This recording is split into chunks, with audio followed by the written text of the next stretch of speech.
2 अक्टूबर 2024 को साल का अंतिम सूर्य ग्रहण है और ये जो ग्रहण है अब वो करीब करीब 6 घंटे 4 मिनट का होगा। जब भी ग्रहण लगता है हम सब ये सोचते हैं इस ग्रहण का हम पर क्या प्रभाव होगा, तो हम आपको इस वीडियो में बताएंगे। इस वीडियो को आप पूरा देखिए और अगर ये वीडियो पसंद आए तो बाकी लोगों को भी आप शेयर कीजिए ताकि सब तक ये पहुंच सके। तो आपको बता दें कि ये जो ग्रहण है वो रात को 9:13 पर शुरू होगा और देर रात को 3:17 तक ये सूर्य ग्रहण चलेगा। अब आप ये समझिए कि साल 2024 का ये आखिरी सूर्य ग्रहण है और इस दिन पितृ पक्ष की अमावस्या तिथि भी है, तो ऐसे में ये बहुत महत्वपूर्ण है। और इसके अगले दिन यानी कि 3 अक्टूबर की अगर हम बात करें तो आता है शारदीय नवरात्र की शुरुआत का पहला दिन। और ऐसे में सूर्य ग्रहण जो है ये ज्योतिष शास्त्र और खगोल शास्त्र दोनों के हिसाब से बहुत महत्वपूर्ण है। तो हम आपको बताने वाले हैं कि आपको क्या करना चाहिए, क्या नहीं करना चाहिए, ये आप पर क्या असर डालेगा। तो खगोल विज्ञान की पहले बात करते हैं। खगोल विज्ञान के मुताबिक जब पृथ्वी सूर्य के बीच में चंद्रमा आता है तो चांद के पीछे सूरज का जो प्रतिबिंब है वो कुछ समय के लिए ढक जाता है। ये जो बिंब जब ढकता है और इस घटनाक्रम को हम कहते हैं सूर्य ग्रहण। और सूर्य ग्रहण का प्रभाव आकाश से लगा करके सभी राशि के जातकों पर पड़ता है। और आज हम ये आपको बताएंगे कि आखिरकार इस साल के अंतिम सूर्य ग्रहण पर कब और कहाँ ये दिखने वाला है। तो सबसे पहले इसी की बात कर लेते हैं। तो ये साल का जो दूसरा सूर्य ग्रहण या फिर इसे आखिरी सूर्य ग्रहण की बात करें तो भारत में ये नहीं दिखेगा। ये ग्रहण दक्षिण अमेरिका के उत्तरी भाग और अंटार्कटिका के आसपास और अंटार्कटिका के साथ साथ ब्राज़ील, पेरू और फिजी में भी दिखाई देगा। चिली है वहाँ पर भी दिखाई देगा। और इसके अलावा ये होनोलुलु, ब्यूनोस आयर्स, अंटार्कटिका और दक्षिण अमेरिका के साथ प्रशांत महासागर के कुछ इलाकों में दिखेगा। जय श्री राम। तो फिर से एक बार घटित होने जा रहा है कंकड़ात सूर्य ग्रहण। और ये ग्रहण आप जानते हैं जैसा कि 2 अक्टूबर को है, 2-3 अक्टूबर की रात्रि को 9 बजकर के भारतीय समय अनुसार 9:13 से लेकर के और 4:17 तक रहने वाला है।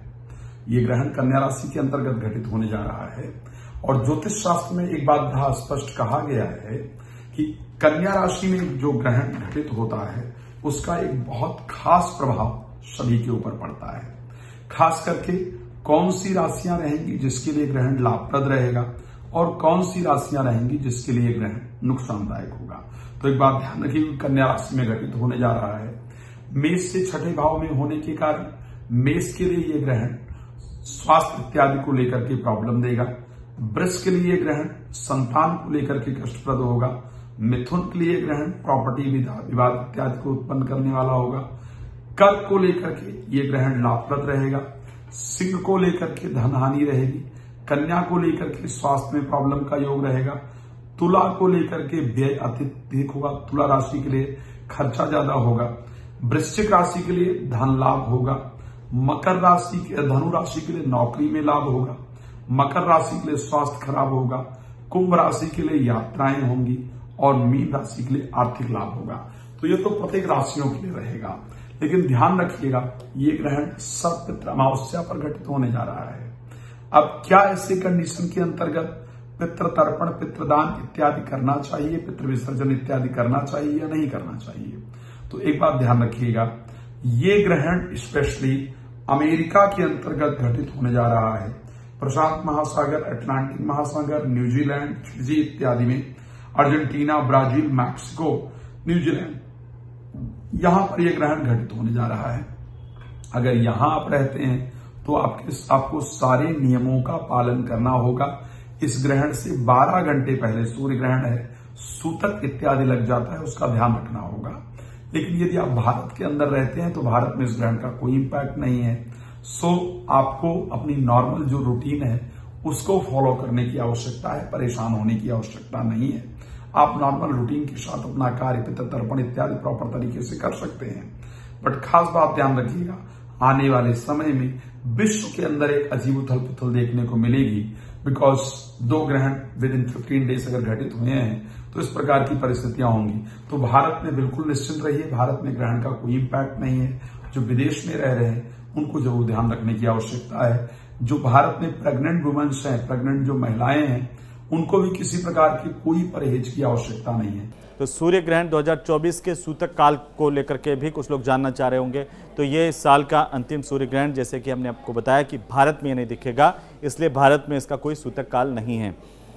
अब बारी आती है कि सूर्य ग्रहण के बाद आपको क्या करना चाहिए। दरअसल धार्मिक मान्यताएं हमारी ये है कि सूर्य ग्रहण जैसे ही समाप्त होता है, घर में गंगाजल का छिड़काव हमें करना चाहिए, साथ ही घर के सभी स्थानों पर सफाई करनी चाहिए और इस दौरान भोजन बनाने से पहले उसमें तुलसी का पत्ता ज़रूर हमें डाल देना चाहिए और ऐसा करना बहुत शुभ होता है। ग्रहण की समाप्ति के बाद में आपके परिवार के तमाम सदस्यों को स्नान करना चाहिए और साफ हाथों से पूजा करके सभी देवी देवताओं को भी स्नान कराना चाहिए। वहाँ पर भी गंगाजल का छिड़काव आप करें, उसके बाद ही आप पूजा करें।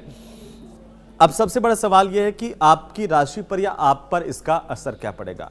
तो उसका जवाब है कि ये चूंकि ग्रहण भारत में नहीं दिखेगा, इसलिए भारत में इसका कोई असर नहीं होगा, कोई प्रभाव नहीं होगा और आप इसे देख भी नहीं पाएंगे। अब ये वीडियो आपको कैसा लगा हमें ज़रूर बताइए कमेंट बॉक्स में, और साथ ही साथ ये वीडियो अच्छा लगा, ये जानकारी अच्छी लगी तो आप इसे बाकी लोगों तक भी भेजिए, इसे शेयर कीजिए, लाइक कीजिए।